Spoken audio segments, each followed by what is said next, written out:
अगर आपके पास rubber plant है और जानकारी नहीं कि इसकी केयर कैसे की जाए तो ये वीडियो आपके ही काम का है। नमस्कार मित्रों, मैं ममता वाजपेयी भोपाल से मेरी हरी भरी छत पर आपका स्वागत है। लीजिए, मैं फिर हाजिर हूँ नए वीडियो और नई जानकारी के साथ। ये मेरे घर की सेकंड फ्लोर की बालकनी है जहाँ मेरे बहुत सारे इंडोर प्लांट्स रहते हैं क्योंकि यह थोड़ी शेड रहती है। और ये मेरा पुराना रबर प्लांट है, बहुत बहुत ऊंचा हो गया है। तो मैं इसकी प्रूनिंग करने जा रही थी तो लगा कि जानकारी आपसे साझा करती हूँ। तो इसको मिट्टी कैसी चाहिए, केयर कैसी चाहिए। मिट्टी तो आप देख ही रहे हैं, गुड़ाई हमेशा करते रहना चाहिए पौधों में।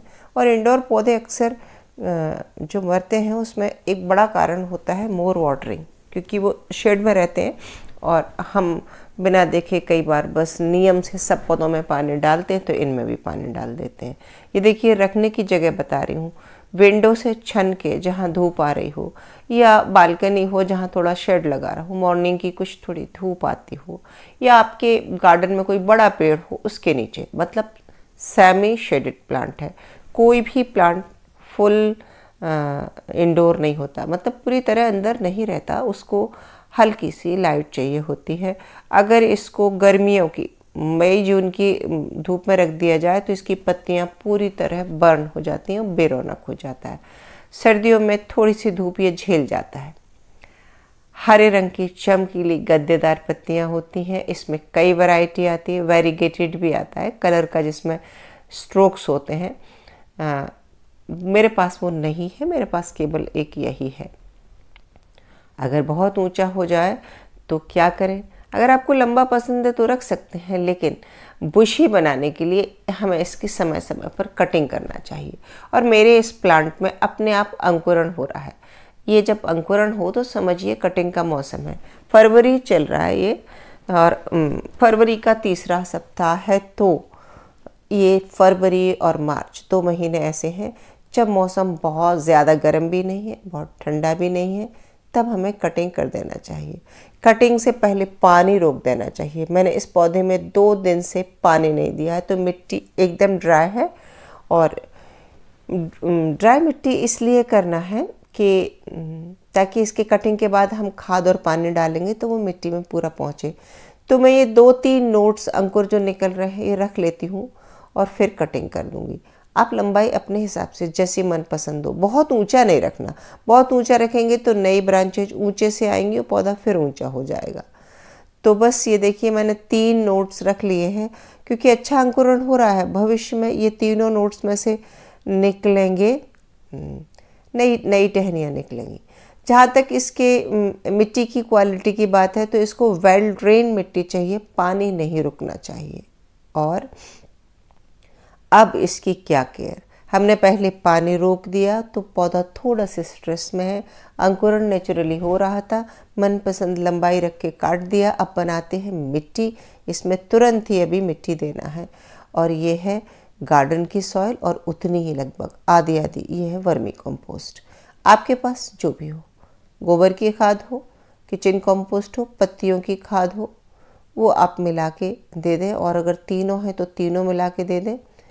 और कुछ नहीं है अगर, तो आप साधारण नई मिट्टी जिसमें थोड़े सूखे पत्ते वगैरह मिला लें और नई मिट्टी दे दें। ऊपर की 4-4, 5-5 इंच मिट्टी निकाल कर फिर नई ताज़ी मिट्टी भर दें। मैं मिट्टी नहीं निकाल रही हूँ क्योंकि मेरे गमले में पहले ही से बहुत जगह है, वो पहले ही आधा गमला भर के लगाया था। तो मैंने एक लेयर इस खाद वाली मिट्टी की लगाई है और देखिए फिर से गुड़ाई कर दी है। इससे क्या है, नई वाली मिट्टी थोड़ी नीचे तक पहुंच जाएगी, जड़ों को हवा लगेगी और नीचे की मिट्टी मुलायम हो जाएगी। अब मैं इसी मिट्टी की दूसरी लेयर लगा रही हूँ। तो जब पौधा अभी तक प्यासा था, 2 दिन से पानी नहीं दिया था, अब मैं इतनी हल्दी मिट्टी भरूंगी और जैसे ही पानी दूंगी तो एकदम से पौधा पानी पिएगा। पानी इतना तो दें कि ड्रेन होल से निकल जाए, लेकिन इतना भी नहीं दें कि हमारा पोषक तत्व घुल के पानी में ढेर सारे बाहर हो जाए। अभी कुछ दिन तो संतुलित पानी दें।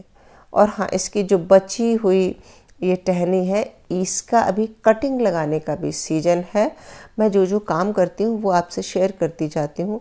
तो बस इसमें 5 इंच, 6 इंच और बड़ी भी ले सकते हैं। मैं इसमें कुल मिला के बस 2 कटिंग निकलेंगी, तीसरी कटिंग भी निकाल रही हूँ पर वो बहुत नरम है। कटिंग के लिए डंडी थोड़ी सी मोटी हो। आप देखना जो बहुत ग्रीन पार्ट है वो कटिंग नहीं लगेगी, जो थोड़ा सा ब्राउन हो गया वो सही मैच्योर कटिंग है। बाकी तो 2 कटिंग तो अच्छी मैच्योर निकल आई। ये देखिए बहुत ऐसी है, मैच्योर नहीं है, ग्रीन सी है। इसका भी ये नया अंकुर निकाल के हटाना पड़ेगा और ये 2 पत्ते भी हटाने पड़ेंगे। उसके बाद हम कटिंग्स को लगा सकते हैं। तो लग गई तो ठीक है, नहीं लगी तो कोई बात नहीं। और कटिंग के लिए मिट्टी कैसी बनाए, ये और कटिंग के लिए भी आप ये कर सकते हैं। अक्सर कटिंग में कई बार फंगस लग जाती है, तो मैंने प्योर रेत ले ली, कोई मिट्टी है ही नहीं, मिट्टी नहीं है तो फंगस भी नहीं। ये मैंने एक लकड़ी से 3 होल बना लिए और शुद्ध रेत को गीला कर लिया पानी में।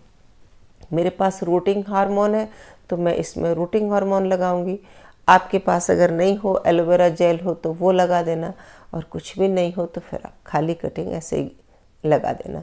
ये रूटिंग हार्मोन डालने से थोड़ा सा ये प्रोसेस फास्ट हो जाती है। तो बस मैंने 3 कटिंग इसी एक कंटेनर में लगा दी है और मुझे ऐसा लग रहा है कि जब मैं इसको गड़ा रही हूँ कलम को कि मिट्टी थोड़ी कम है, तो मैं तीनों कलम गाड़ने के बाद, इसमें दबाने के बाद ऊपर से थोड़ी रेत और भर दूंगी ताकि ये ऊपर से दब जाए। मतलब अंदर कलम का 1/3 पार्ट तो जाए थोड़ी अच्छी मात्रा में, 2 इंच 2.25 इंच के आसपास। ये देखिए मैंने रेत भर दी फुल। अब ये काफ़ी मात्रा में, मतलब अच्छी लंबाई में नीचे चली गई है। अब इसको कुछ दिन तो ऐसी जगह रखना जहाँ सेमी शेडेड, ये प्लांट वैसे ही सेमी शेडेड है तो फुल सनलाइट में तो रखना नहीं है, तो हल्के शेड वाली जगह में रख देंगे। और इसको समय लगेगा अंकुरण में, तो इसके जो नए अपडेट हैं वो तो मैं बाद में ही बताऊंगी। मिलते हैं अगले वीडियो में। नमस्कार।